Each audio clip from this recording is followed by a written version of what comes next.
On the first day of Christmas, my true love gave to me. Hi, my name is Brack. Hi. Hi, everybody. Salutations from the Nerdy Nation. It is the Couchbound Yetis, and that was a wonderful rendition of a space ghost Christmas carol. That's right. And what was the second day of Christmas for that? I believe it was 2 + 8 is 10. 2 + 8 is 10. From Metalis. Yes. Mm-hmm. Yes. Do you remember 3? 3 quesadillas. No, is it 4 quesadillas? Yes. It's 3 reruns of What's Happening from Low Car. And 4 quesadillas from what's that guy? The T starts with a T. Tanzit. Yes. And then the 5th was Black Widow with Leonard Nimoy sings. Yes, you have got it. I'm amazing. Brilliant. So what are we here for, Trey? We're going to talk about our top 5 favorite holiday specials. And I know before we get started on that, we have the nerd ass shit. You don't have one because you're a failure. I am a failure. I can pretend to have one. I have one. Go ahead. Okay. I recently acquired Sam and Max, Freelance Police. I have wanted this comic book for a long ass time, and I found it dirt cheap on eBay several weeks ago. And I've been reading it. They made a cartoon of it in the 90s, and they also made several very popular point-and-click adventure games from LucasArts. Wasn't it LucasArts that did the video games before they got bought out? Yes, it was LucasArts. Yep. So this comic book is amazing. It's very funny. The artwork is gorgeous. I love this very crisp, cartoony style, but it's also very strange and surreal and adult in its humor. Good stuff. 10 out of 10. Joe Bob says, check it out. Okay, so my nerd ass shit is this thing right here. I bought this. It cost $6 on Amazon. Mm-hmm. And if you can't tell what it is, it's a little tripod for a webcam. Well, for one, it doesn't stand high enough to actually do anything. And 2, there is no fucking way possible to get this tripod standing up straight. It's a piece of junk. Great! I bought it for $6. I tried setting it up, using it once, and there's absolutely no way to get this to use. I mean, the Logitech C920 that I use does fit on this. Okay. It'll screw in, be just perfect. You sit it down, and one of the legs slips. And so then the camera goes, and so you get it set back up, and as soon as you set it back up and you move, then one of the legs slips, and you just, and it's like, oh my God. So yeah, I do want to thank one of my fans from the Godless Iowan channel that I have that bought me an actually good tripod that I have my camera on now. Because this needs shoved up a creationist's ass. That's just my thoughts. Matthew, what? Damn. What? That's heavy. So with consent. Who's going first here? How about you? Okay, I'm gonna go first. How unprepared are you, Matt? I'm prepared. I was prepared. I have my Christmas specials ready. Mm-hmm. They're up here because I knew these from the very beginning when we got started. Uh-huh. Okay. Mm-hmm. So, I'm gonna throw one out of left field. This is your number 5. We're going in order. My from number 5. I absolutely love the Star Wars Christmas special. Are you serious? I love the Star Wars. It's so cheesy. It's so bad. It's so amazingly awful. And it's just, Oh, you get the first taste of Boba Fett. It's the only thing that makes Boba Fett cool at all in anything. I think he probably has more speaking lines as a cartoon in the Star Wars Holiday Special than he does in the entire trilogy. He definitely does. And if you know the Boba Fett from the Star Wars Christmas Special, they also advertised the toy. You remember this? That had the rocket spring action. Was that super rare toy that didn't ever actually exist? Oh shit!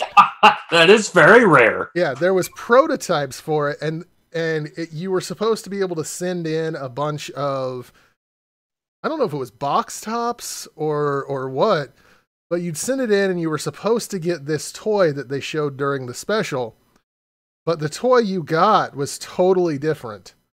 Because they could not make the toy, the prototype that they had shown, cheap enough to be worth it to send out for box tops. That's amazing. So, I mean, you also have Chewbacca's family. It's terrible. Are you actually going to sit there and tell me you unironically like to watch the Star Wars Holiday Special? I unironically like to watch the Star Wars Holiday Special. This is a real great way to start this shit off, Matthew. It's 2 hours long. And it's amazing. Every second of that is worth it. 2 damn hours. You're actually going to sit there and tell me Lumpy Grandpa Chewbacca, his name is Lumpy or Itchy or some bullshit, and he sits there and puts on his virtual reality helmet that Art Carney gives him, and he's sitting there masturbating to some lady singing a song. What's your problem with that? It's so bad. It's boring and nonsensical, and I hate it. Is it worse than episode 1? Yes. No. Yes. Definitely not. Yes, it is. Oh, no. The Star Wars Christmas Special is endearing in my heart. You have Star Wars characters singing Christmas carols. Come on, Trey. Come on. They're not Christmas carols. They're Life Day carols. Life Day carols, but they're amazing. We celebrate. Just remember when Princess Leia was singing? Yes. It's terrible. I think we all remember this, but It's amazing. I'm betting you most people haven't actually watched it. I did not hear you because I had to switch my ears around. I noticed that. Yeah. Oh my God. I said I'm betting that most people haven't even seen it. Well, probably not. Because I'm sure you can watch it on YouTube or whatever. Yeah, it's on YouTube. I sometimes I've sat through it on YouTube before. It's not the best quality. Well, you're never going to get a good quality because it's never had an official release. Yeah. But I do enjoy Star Wars Holiday Special, and it's my number 5. Wow. Okay. Well, God damn, that blew me right out of the fucking water. See, you have a distinct advantage over me when we make these lists because you get to see my list, but I don't get to see your list. I came up with my list before.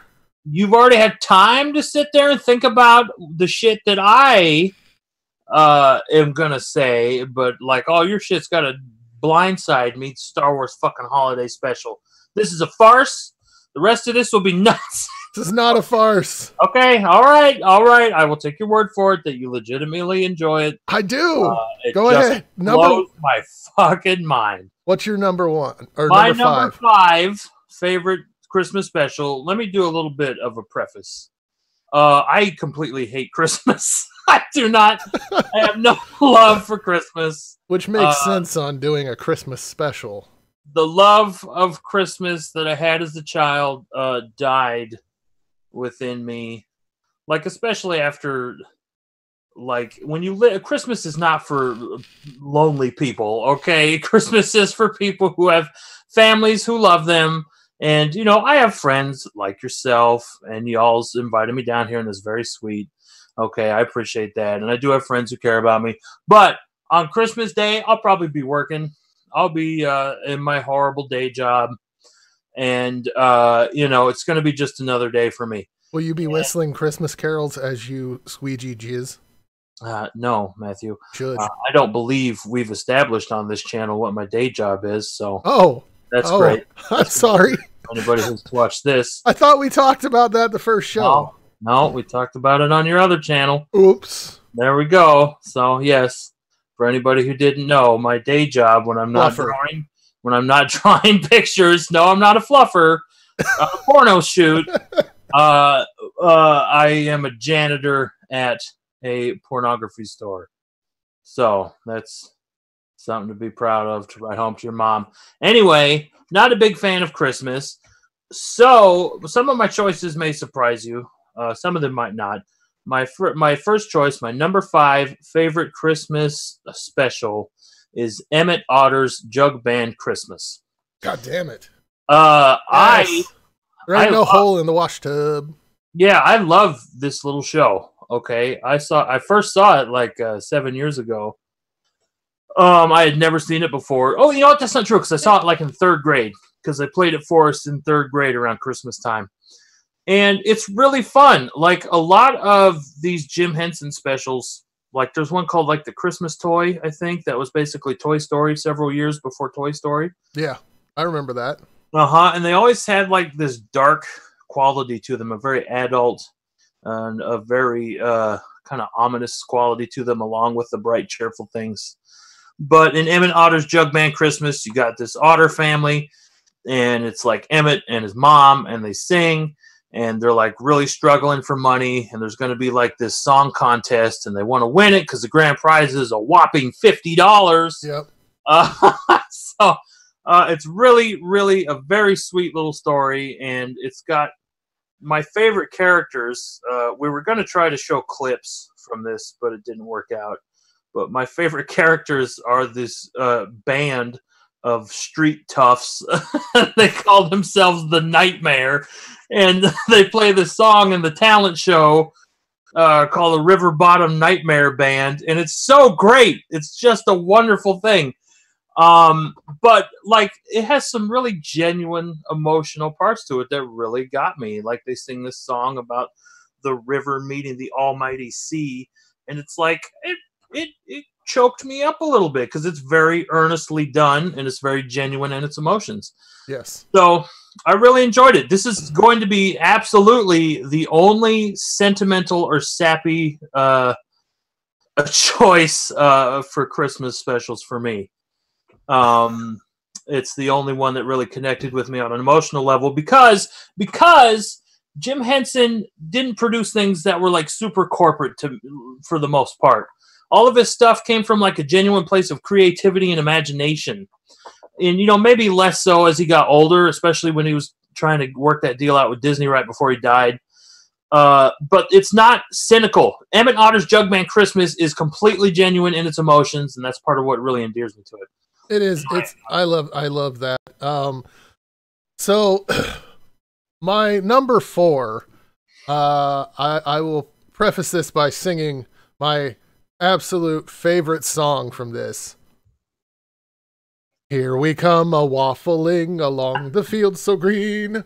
Here we come a waffling so fair to be seen. It's Will Vinton's Claymation Christmas. That's and great.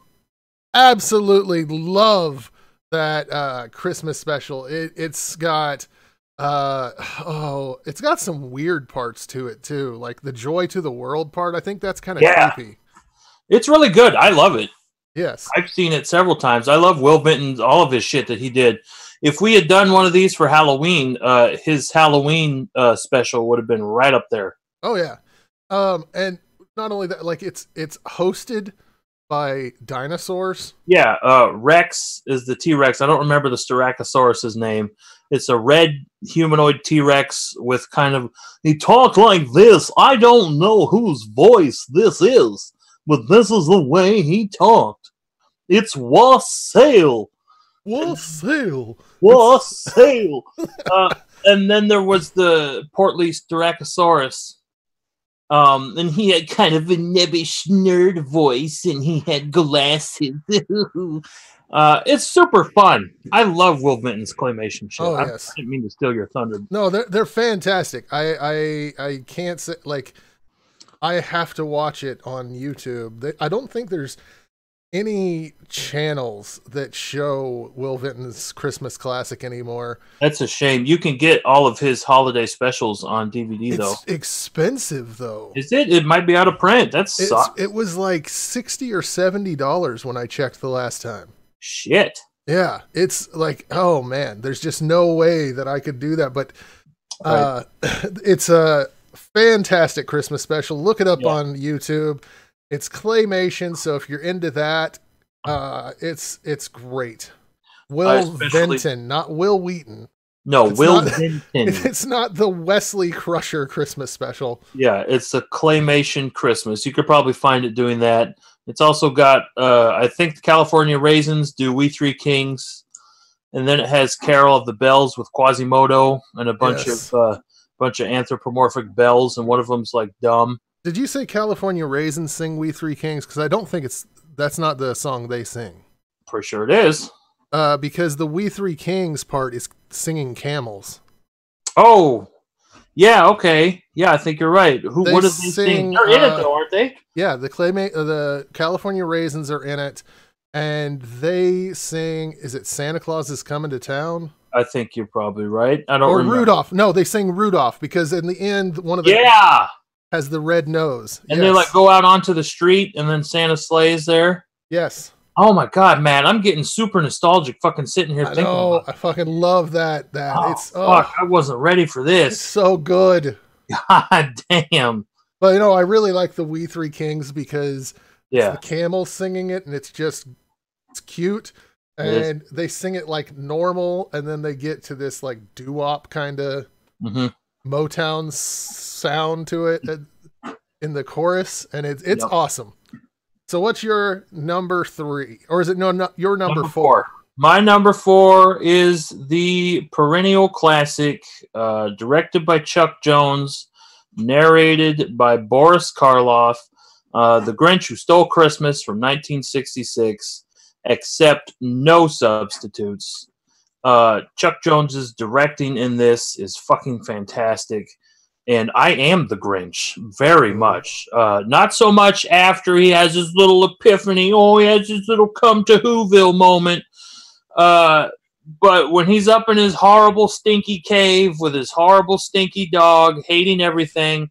Oh, I feel you, Grinch. You and me are soul brothers. You're a mean one. Yes, Mr. of course. And you have the guy, I don't remember the guy who sang the song, really? But also, he was also Tony the Tiger. Yes. I don't know if you knew that. Excuse me, I have to die a minute. Ah, good. I just heard you die through the other room. Yeah, it was powerful. But anyway, like the facial, like right at the beginning, when Boris Karloff is talking about the Grinch and what an awful person he is, and Chuck Jones is directing, and just the Grinch is making such wonderful faces, and he's all scowly. And one of my favorite things is when he's leaning over. It's like a worm's eye view of the Grinch leaning over and tapping his finger on the rock, and he does like this eyeball thing, and he squints, and it's just so expressive. And it's just fun, It's a whole lot of fun. It seemed like for a pretty low budget, they did a good job, like on a TV animation budget with the animation itself. It's a classic. What is there to say that hasn't already been said? Everybody loves it for a reason, because it's really good. I have a love-hate relationship with that movie. Really? I do. I watch it every year. I don't enjoy it all that much. It's one of those things that it's a Christmas tradition that we always did, but it was just like we had to sit around and watch this thing every single year, and I wanted to play video games, and it was on TV, so I don't know. I still like it, and I like the animation. It's not my favorite, so it's not on my list. Sure. So, are you ready for my next one? Number 3. Number 3. I will introduce this one with a song as well. Oh, I can't wait. Let's do it. I'm Mr. White Christmas. I'm Mr. Snow. I'm Mr. Icicle. I'm Mr. Tenderloin. Friends call me Snow Miser. Whatever I touch Ba-da-ba-da. turns to snow with a crunch. I'm too much. Bum. It's the year without a Santa Claus. The year without a Santa Claus. That's a good one. It is one of the, what's it called? Rankin Bass. Rankin Bass. It's one of the Rankin Bass holiday classics. Yep. It comes from like the same people that made the original Frosty the Snowman and Rudolph the Red-Nosed Reindeer. All of those classics. This is the year without a Santa Claus. And Santa, he gets fed up. He's just sick of the kids, and he's sick. Sick of your shit. He's going around like they don't appreciate me, and then he gets sick, and he's like, I'm just not going to do it this year. Fuck it. And so they have to take care of him. Yeah, we're a bunch of bullshit. Get him better and ready to go, and then in the end, he's like, I can do it. And he goes and Christmas is saved. Amazing. It's one of the perfect Christmas specials. So when did you first see it, Matthew? I first saw it when I was maybe 8 years old. I don't remember how old I was when I first saw it. I think I was considerably older than that. For me, really, the reason why I even remember it at all is for the Heat Miser and Snow Miser brothers. Those are very. Yes. Yeah. Their songs are fantastic. Would you like to hear a nerdy fucking thing from little nerdy Trey when he was young and watched this goddamn Christmas special? I would. Those two songs had such an impact on me. I sat there drawing heat and snow monsters.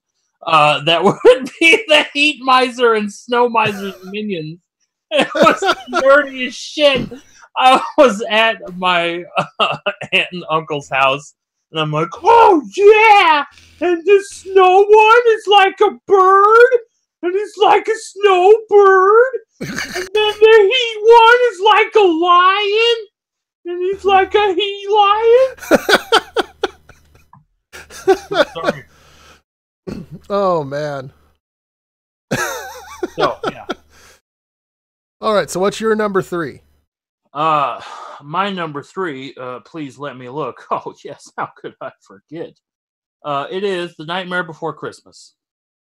I first saw this movie, I think I was about 8 years old. I don't remember when it came out, but I got it on video when I was 8. Give me a sec, I have to die again. Okay, and we're good. I didn't even watch it for the first time, like around Christmas time or anything. I just watched it when my mom bought it. I remember seeing it advertised on other VHS tapes, like they had a little making of trailer for it. Yeah. And I thought, what the fuck is that? That looks amazing. Because I've always loved stop motion. It's one of my favorite animation mediums. And I have all the coughs in my throat right now. What? Trey is dying. And he's okay. Sorry about that. And I remember watching it for the first time, and I loved it because it was just so weird, and the visuals, the art direction in this movie. It was produced by Tim Burton, based on a poem by Tim Burton, directed by Henry Selick. It was not directed by Tim Burton. The man who actually directed it would go on to direct James and the Giant Peach, and I believe he directed Coraline through Leica Studios, which is an awesome studio. They make some really great stop-motion films. Anyway, there's really nothing that needs to be said about Nightmare Before Christmas that hasn't been said a million times before. I liked it as a kid before it was cool. Hipster. I loved it as a kid. I watched it over and over again. I fucking wore out that VHS tape until it got all staticky and the VCR ate it. But yeah, I love it. It's great. The songs by Danny Elfman, of course, are fantastic. Danny Elfman not only writing the songs, but also providing the singing voice for Jack Skellington. Danny Elfman of Oingo Boingo fame initially, and then of course now he's fucking made the score for every goddamn movie in the world. But yeah, Nightmare Before Christmas, it was wonderful. I especially loved it because my dad hated it because it was dark. This is dark and it's gonna make Jesus cry, and I'm like, yeah, awesome. I want to watch this some more. But yeah. Oh man, that was my number 3. That was a good one.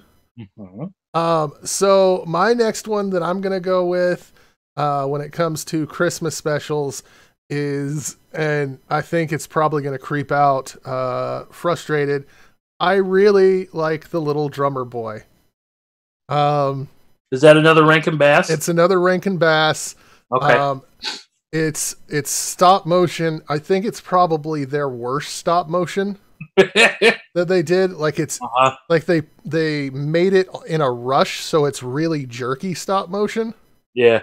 But it's cute and it's funny, and I've enjoyed it. I know it's religious in nature, but I still enjoy it. Sure. Yeah. There's not much I can say about it. I mean, it's a Rankin and Bass, so you got the songs, you got the silliness. Well, you can't even give a synopsis, huh? Well, it's The Little Drummer Boy. You don't know what's that mean? Who's that? It's a little drummer that goes and plays his drum for the baby Jesus. Oh, so it's not about Lars from Metallica? No, it's not about Lars from Metallica. I want to see a stop motion Rankin Bass special about Lars from Metallica. It definitely, like Lavender Lady in the chat said, it wasn't their best. No. But it's one, I like The Little Drummer Boy, so I like that song. Why did you like this special if you admit that it's not their best? Because it's not their best, but I still rank it high because of how many times I've watched it and how much enjoyment I get out of that special. Okay.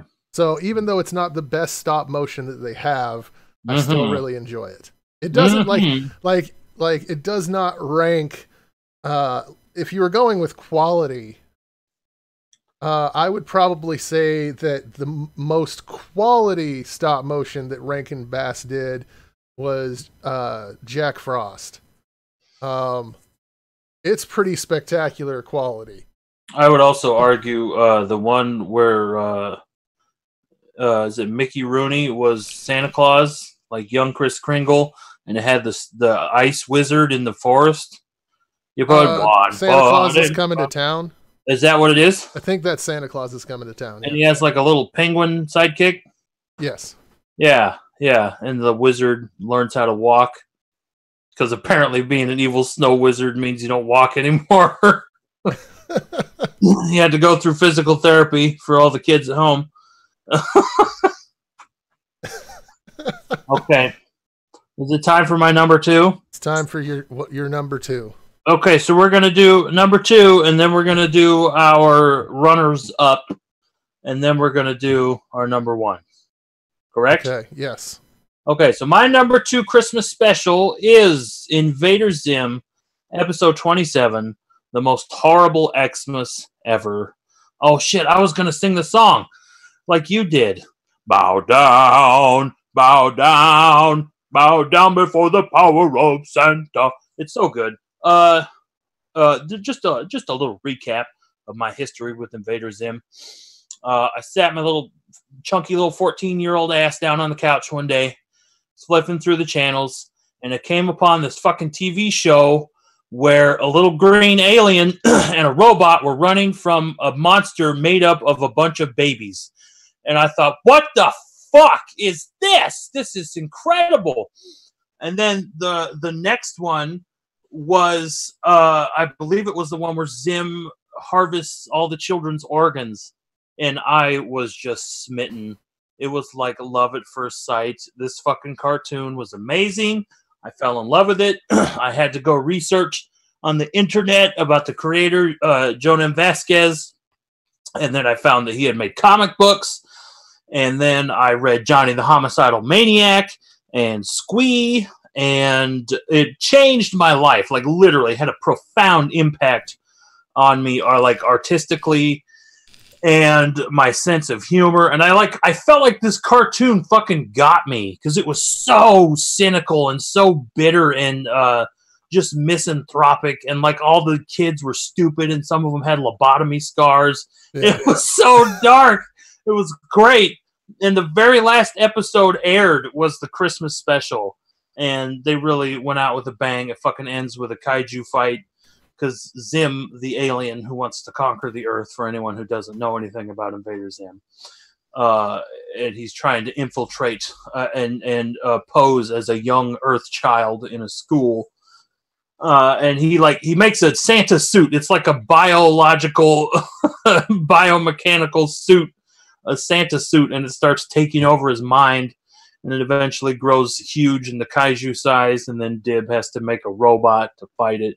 It's great. It's great Christmas special, and it has my favorite Christmas song, "We Wish You a Merry Jingly," as sung by Gurr for about 3.5 seconds. We wish you a merry jingly. Wish you a merry jingly. It's the best. So it's so sarcastic and cynical. It's beautiful. So my next one isn't necessarily, it's not a special. Number one is a... Wait a minute, this is number 2. Oh, this is number 2. Jesus, oh my God. No, I've already I started. No. I didn't? No. Oh, that's right. It's number 2 for me. Okay. Yes. So my number 2, okay, it same thing as what I was saying before. It is A Christmas Carol with Patrick Stewart. A Christmas. Oh, okay. So he's Ebenezer Scrooge. Yes, he plays Ebenezer Scrooge. It's a very dark version, very true to the book. Mm-hmm. And he just plays a really convincing Ebenezer Scrooge. Nice. I've never seen this. And I love it. I think it's on Netflix. It's my favorite of the Christmas Carol type things. Adaptations? Yes, adaptations. And so, I mean, it's just very dark, especially the Ghost of Christmas Future. And it's very cool. Very, very awesome. Cool. Okay, so it's time for our runners-up, if I'm not much mistaken. Mm-hmm. I have two honorable mentions. My first is Mystery Science Theater 3000, Season 3, Episode 21, Santa Claus Conquers the Martians. One of my favorite Christmas television episodes of anything. And I love Mystery Science Theater like it was my own dear child. I have loved it since I was a kid. Once again, it was one of those pieces of media that I felt like really got me, because it was like I got to watch a monster movie, and it was funny because little robot puppets and some doughy white guy were making fun of it, and it was like super cute, super funny. I love Mystery Science Theater. This is like I said, it's from season 3, it's a Joel episode. I like Joel and Mike, and most recently Jonah. I like them all. I don't have to choose between them because they're all great. But Santa Claus Conquers the Martians is a ridiculous fucking movie. Like, I can't even imagine how this fucking movie got made. It's so weird. Santa Claus literally goes to Mars because Mars needs Santa Claus because he's smelly. Yeah, it's great. No, it's a fun little movie. It's so fucking weird. Yes. The premise is so strange. And, Mars abducts Santa Claus. It's, from the 60s, I think. And they take Santa Claus because nobody's jolly or happy on Mars except for Droppo, the laziest Martian. It's so bad. They even made a comic book about it back in the day. I think Dell produced a Santa Claus Conquers the Martian comic book because they made comic books about every goddamn thing. But it's it's a fun movie, and it's an even better episode of Mystery Science Theater. And then my second runner-up is the film Krampus from a couple years back, directed by Michael Dougherty, who also did Trick or Treat, which is a fantastic anthology Halloween film. And the Krampus is it's set up like such a classic Christmas movie. Yeah. It's like if Gremlins was even more Christmassy. because it has a lot in common with Gremlins, because there's like little creatures that are mischievous and they run amok. Then you also have Krampus himself showing up, and he's really fucking cool. I think this movie helped push Krampus over the edge into popular culture, so now everybody's talking about him. But I saw it in theaters, and what was really great is that everyone else in the theater, except for me and the two friends I was seeing it with, fucking hated it because they didn't know what the fuck they were getting into. I don't know what they expected, because the poster for this movie is a bony skeletal monster clutching a Christmas ornament, fucking like snow globe. I don't know what they thought was going to happen, but I remember when it was over, I was like cheering and applauding, and I said, "Hey, it's the best Christmas movie ever!" And this lady in the row behind me was like, "It was the worst Christmas movie ever." I don't want to spoil it, but like the basic premise is a little boy loses his faith in Santa Claus, and he rips up his letter to Santa Claus because of his shitty cousins that are like coming over for Christmas, and he throws it into the wind. And this act of defiance and this act of his lack of faith in Kris Kringle summons the Krampus. St. Nicholas's shadow, and he comes for them. It's so good. I love it. It's a fun little movie. I've only seen it once, or otherwise it might have got ranked higher. It might have actually made it into my top 5. I need to see it again, but I really enjoyed it when I saw it. It's got really fun practical creature effects. The Krampus himself is awesome, and there's little evil toys that eat children. It's great. If you are ballsy enough to make children die in your movie, you get respect from me, especially if they're little bratty kids that get eaten by a horrible monster. Chef hands. Perfect. Chef fingers. Let's go. Oh, man. Anyway, those are my 2 honorable mentions. How about you? I had 2 honorable mentions. But I'm going to throw in a third because I didn't even think about the holiday horror genre. Oh, yeah, dude. But mine follows along the same lines. It's a Dutch movie called Saint Nick. And it's about Krampus. Okay. And basically, for some reason, Santa doesn't visit one year. It's a hard thing to follow in the beginning, but Krampus takes his place. And instead of leaving gifts, he goes around murdering. Just on a murder spree. That's good. I approve. It's a crazy, but it's cool. Okay, so on to the actual holiday specials that were my 2 runners up. Number 1 is Happy Birthday, Frosty the Snowman, which I love, but I didn't love as much as some of the others, so it didn't make my list. My other runner-up is the Garfield Christmas special. Oh, yeah. Which is actually probably one of the sadder Garfield things made. Yeah. Because it has to do with that woman's husband died, and there's the really sad part where Garfield kind of bonds with her. Mm-hmm. And it's like, oh, people are going to die that I love. Oh, Mondays, am I right? Mondays.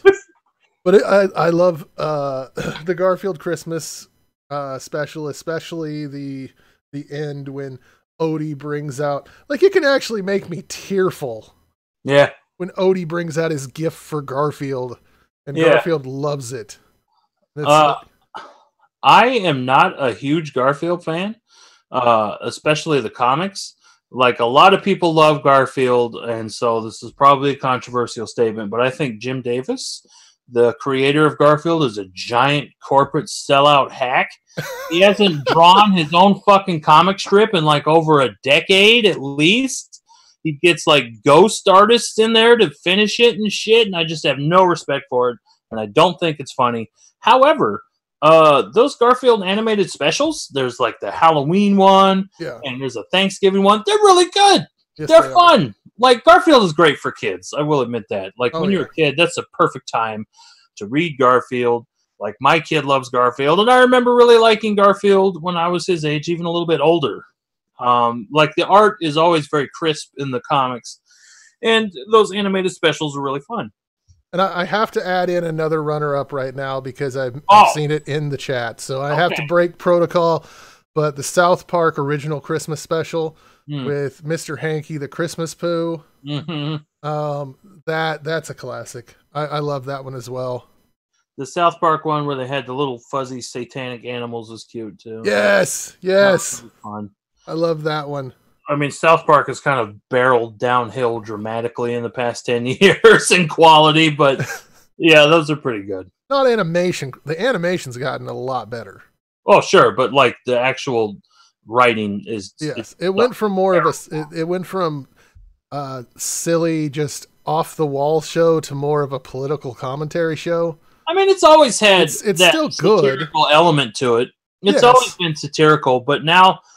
Like, for me, I think the problem is, and this is, of course, a huge tangent away from Christmas, but, like, there was a documentary, I believe it was called 7 Days to Air, all about how they make South Park. They literally produce an episode in 7 days. And it's like, oh, we got to keep that spontaneity. Trey Parker and Matt Stone are like, we got to keep that spontaneity and freshness to it. Well, the problem is that you're sacrificing actual good writing and basically just producing a show based on your first draft. And that's a terrible idea because it really shows. It shows in the quality of the writing of the show. Anyway. I get you. So what's your number one, Trey? My number one Christmas special is Blackadder's Christmas Carol. I love Blackadder dearly. For anybody who doesn't know, Blackadder is a series of short, they're like, each season is like 5 or 6 episodes, and it follows the lives of different members of the family Blackadder. Edmund Blackadder, I believe his name is Edmund in all the incarnations, but don't quote me on that because I don't remember. But it starts off with like medieval Blackadder, and he's always serving a queen or a king. He's a bitter, sarcastic little man. He's played by Rowan Atkinson, who's a fucking comedic genius. It's very dry and it's very, very funny. Stephen Fry and Hugh Laurie are in several of the seasons, and Blackadder's Christmas Carol is a parody of A Christmas Carol, with Blackadder being like actually kindly. He's like in an Ebenezer Scrooge, but it's flipped, so he's generous to a fault, and everyone is taking advantage of him. And he's very kind and giving, which is the exact opposite of how he usually is in all of the other iterations of the character. But like he gets visited by the ghost of Christmas, whatever. It's like very vague, and it's by the guy who played who's the big giant guy from Harry Potter? What's that character's name? Who's that? What's he? Hogwarts? Is that his name? Who's that Hogwarts feller from the Harry Potters? Can we just call him Hamish? I don't know what his name. Whatever his name is. He's played by that guy. Hamish. He shows Christmas Carol like Edwardian Blackadder, like all of his horrible ancestors and all the shitty things they would do in Christmas pasts, but they like result in him getting Christmas presents. And the Christmas Carol Blackadder's like, oh, so if I like act really shitty, I'll get rewarded for it. And it's hilarious. And like, I would recommend Blackadder in general to people. Hagrid. It's so fucking funny. Yes, Hagrid. I was close, actually. Yeah, you were. Yeah, Hamish, Hagrid. It's pretty close. Close. It's just off by like 3 letters. Yeah, whatever. It's close. There's an H and an A, and that's what matters. Mm-hmm. So, exactly. Anyway, Blackadder's Christmas Carol absolutely epitomizes how I feel about Christmas, because it's not like sentimental or there's no genuine Christmas is fun and magic. It's like, no, if you're an asshole, sometimes you get rewarded for it, sometimes you get your comeuppance. It's very sarcastic and very cynical, but it's also incredibly funny. This was actually kind of a hard one to pick, and now you've thrown in another honorable mention. Oh, yes? Because I have to throw in Mr. Bean's Christmas special. Oh, I've never seen that. Oh, it's so funny. It's just slapstick. I mean, if you've never seen Mr. Bean, it's Rowan Atkins playing just this slapstick character. And it's a great one. I love it. Yeah. But, okay, so my number one doesn't have a big big story behind it. It doesn't have the backing of like a Charles Dickens classic. It doesn't have a cast of characters like Garfield or Charlie Brown or any of those things. Okay. It is The Bear Who Slept Through Christmas. I have never even fucking heard of this. It is the cutest story of a bear that hears about Christmas and decides that he's not going to hibernate. He's going to stay up till Christmas and see Santa Claus. And he's able to do it for a while, and then he falls asleep, and he's so sad, but he wakes up to presents. And I love that Christmas special. I've never even heard of this. Was it on like CBS? Yes, it was played, like usually it was a run-up to like the Garfield Christmas special. They would play this special, and then they'd play The Bear That Slept Through Christmas, or they'd play The Bear That Slept Through Christmas, and then they'd play Garfield. Yeah. But it is a great movie, and like you might not think you know it, but if you were to start watching it, you would probably realize you've seen it. Is it animated? Yes, it's animated, and it was played on TV all the time. I'll look it up on YouTube, see if I can find it. Yeah, you should be able to. But that's our Christmas movies. That's right. That's our top 5 Christmas specials. So I guess like we can also like talk about Christmas traditions. We can. I have to go potty. You have to go potty. Real bad. So during the middle of a stream, you have to go potty. We've been doing it for almost an hour. We've been doing it for 50 minutes. Yes, that's almost an hour. That's 10 minutes before an hour. Okay, well, do you want to keep talking? Because if you do, I will keep talking. I will talk to the people in the chat while you and go. I'll be right back. Empty your teacup-sized bladder. What do you people think is the best Christmas special of all time? Put it in the chat. Let us know.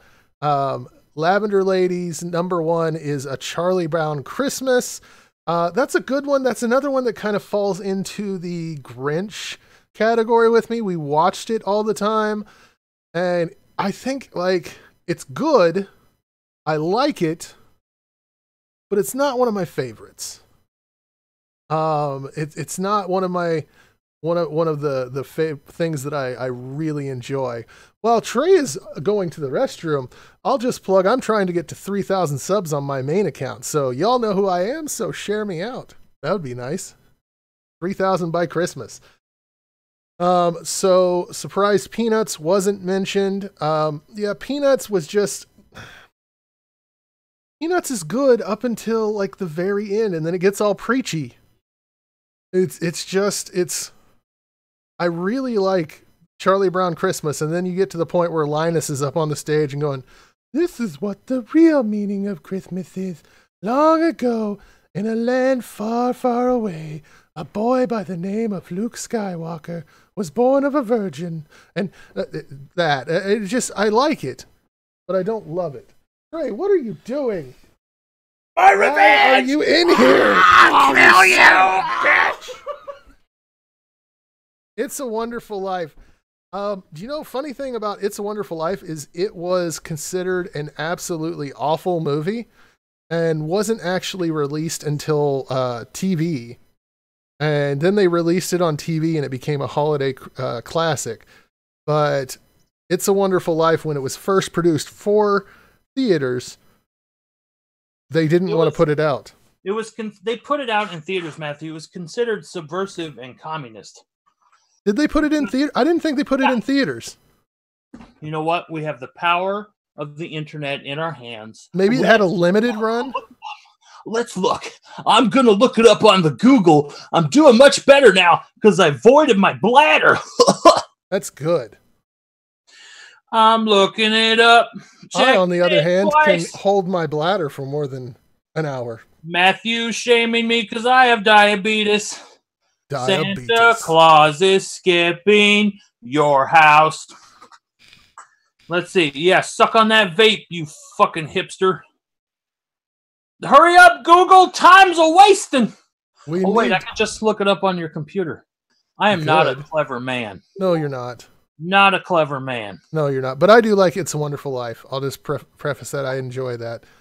Yeah, it has a very kind of because it was considered subversive because the bad guy is straight up big old capitalist. That's true, but like at the same time, almost all westerns had that. So that doesn't make sense to me. Like, the cattle baron was always the guy that was the bad guy. Yeah, but it wasn't as much of a focus as it was in It's a Wonderful Life. But like the cattle barons were the bankers of that era. Like they had all the money. Okay, I'm on IMDb right now. Okay. This is quality. So give me a minute here. Wow. Look, fella, this, as far as I'm concerned, this is all special overtime material. Special overtime material. We already talked about what we're going to talk about. We already talked about what we're going to talk about. So this is, yeah, that's good. Why don't you petulantly mock me like a fucking child? That's wonderful. But, this is our last show of 2018, so we just as well make the most of it. Frank Capra directed this film. I'll know this. Well, maybe we all don't know this, Matthew. All know. I'm looking here. Oh, it's a short story first. I didn't know that. Short story and booklet called The Greatest Gift in 1939. So it did perform poorly at the box office. Apparently it had some stiff competition. A very limited run.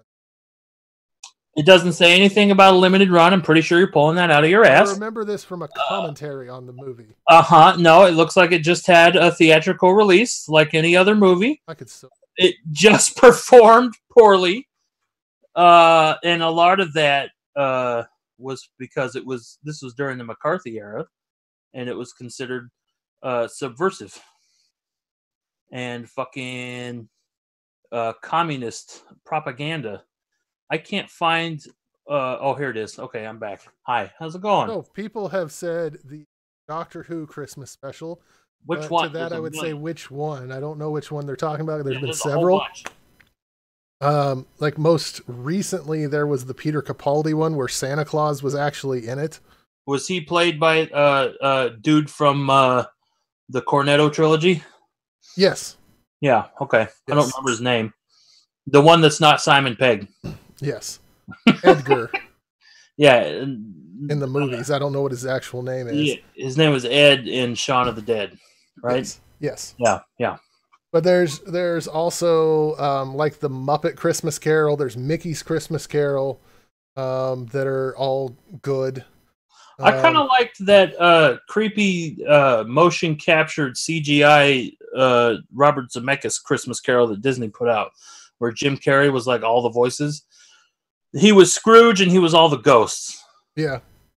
I thought it was pretty good. It was a little flamboyant, and I really hate motion capture CGI. But I thought it was pretty good because it was very weird, very dark. And Jim Carrey did a good job because he like really did different voices for each of the characters. It wasn't all just like, oh, that's clearly Jim Carrey. He was like the spooky candle ghost, and he did like this whispery kind of child voice, and it was pretty good. I liked it quite a bit. And then someone in the chat said all they remember about Christmas TV is Indiana Jones. And they used to play the Indiana Jones films. Star Wars too. And Star Wars, yeah. That was when you would get those. That was my major way that I saw Star Wars, was when it was played on TV, like on USA and shit. Yeah. So I'm trying to think. Do you remember Christmas in July? No. Family Channel used to do Christmas in July, where they would play nothing but Christmas movies for like the whole month of July. Well, that sounds awful. Yeah. I do remember the Sci-Fi Channel would do some cool shit. They would have like a Godzilla-thon around Christmas. Yes. And that was fun. Anything monster related around Christmas time, I would always get into. I do remember one of the few positive. This is going to be a little bit personal. It's one of the few positive memories I have of my father. There was one. It was actually New Year's. TNT did this whole big old kooky New Year's special. Do you remember the Rudy and Go-Go world famous cartoon show with the two marionette puppets and the goat? Yes. Go-Go was the goat, and Rudy was like this redheaded kind of howdy-doody type marionette puppet. They did this whole New Year's thing where they showed horror movies all night, and they showed like these weird avant-garde animated shorts. There was a short called Greener. I don't remember the name of the director, but he also did a animated short. I can't remember. I'd have to look it up, but it's like it won some awards and shit. It was very good. But I remember that was a really good night. I stayed up till midnight watching all this cool shit. Like network television used to do some cool stuff, back in the day. And I watched Saturday Night Live with you last night, and it was the most god-awful thing. I was not a big fan. But I don't like commercial TV in general. I really like streaming because I don't have to watch a bunch of capitalist bullshit. Trey just likes to complain about everything. I do. I hate everything. I don't like nothing at all. Trey's like, oh my God, are you watching Family Guy? Humbug. Who with a brain watches Family Guy? I didn't say that. I only laughed like 30 times during the show. I think I maybe laughed twice. Probably like 4 or 5 times. Oh, okay. Just got a one-up you, Trey. No, you did. You laughed like 4 or 5 times. Don't lie. Don't try to underplay this. You did. You know what? Son of a bitch. Maybe I did in the space of half a fucking hour. Or, like we watched like 2 or 3 episodes and I chuckled a couple times. Yeah. Yes, you're right. But also, here's another thing about Trey. He likes to complain about me doing all this work as I'm watching stuff. But Trey will be watching something on TV with his switch in his face like this. Mm-hmm. Yeah. Yeah, that's fine. Yeah. Well, you know what, Matt? To each their own. I just want to watch. Where are the bears? I ain't never seen bears. I found a bear in Breath of the Wild, and I rode that bear, and me and that bear bonded on a pixelated digital level. Neither of us mentioned Home Alone. How do you feel about Home Alone? A friend of mine's asking. When I was a small child, I loved Home Alone. Yeah, me too. And yet now I look at this film, and it's funny, but at the same time, can you imagine just how, like, everything that's done in that is a serious injury? Yeah. Yes, it is very cartoonish. And the nature of the physical comedy is very cartoony. What kind of homicidal, sociopathic brain does Kevin McAllister have in order to come up with these torture traps? Seriously, put that kid in therapy. He needs I like to think that Home Alone is a prequel to The Good Son. It could be. The other movie that I have to mention, because I'm one of those people that it is not Christmas until I have watched this movie, is Die Hard. Oh. Die Hard is a Christmas movie. Would you like to know a secret? What? Never seen it. Son of a bitch. I've never seen it even once. My God, how can you have never seen this movie? Oh, we're not friends anymore. I'm sorry. Look, I can't see it. Sorry, we're not friends anymore. That's it. That's our friendship's gone. Sorry, I didn't see one fucking action movie from the fucking 80s. Not just one, the fucking action movie from the 1980s. No, action movie from the 1980s is Predator. Go fuck yourself. No. Yes. No. Yes. No. Okay, well, you know what? I won't comment because I haven't seen Die Hard. I will watch it. I'll watch Die Hard. Die Hard? Yeah, he's never seen Die Hard. What the hell? Oh my God! I hear your wife. God. I hear her flipping her shit twice. It's like echoed. It's wonderful. You've just destroyed your reputation. I'm sorry. I haven't seen Die Hard. Sue me. Movie. Yeah. You've just destroyed your reputation entirely. Okay, well, sorry. Gremlins is a better Christmas movie. Gremlins 2 is a better movie. Gremlins 2 is fantastic. I love it. I've seen it more than the original Gremlins. But it's not a Christmas movie. It doesn't have any Christmas elements to it at all. But it is a fantastic movie. One of the best sequels ever made. Well, we have reached the end of our hour. Okay. So, like you said, this is going to be our last show of 2018. We will be back in 2019. So, do we say Merry Christmas? Merry Christmas to all. Happy holidays. Ho, ho, ho. Happy Kwanzaa. Anything about A Christmas Story? Do you like A Christmas Story? No. I liked it before TNT started playing it 24 hours. Yeah, they ruined it. They ruined it. Fucking beat it into the ground. Why would you do that? Good job, assholes. They completely destroyed it. But anyway, Merry Christmas to everyone that's been watching us. I hope you have a great new year. And we'll be back in 2019. So we'll see you in 2019, suckers. Love you. Bye-bye. Bye-bye.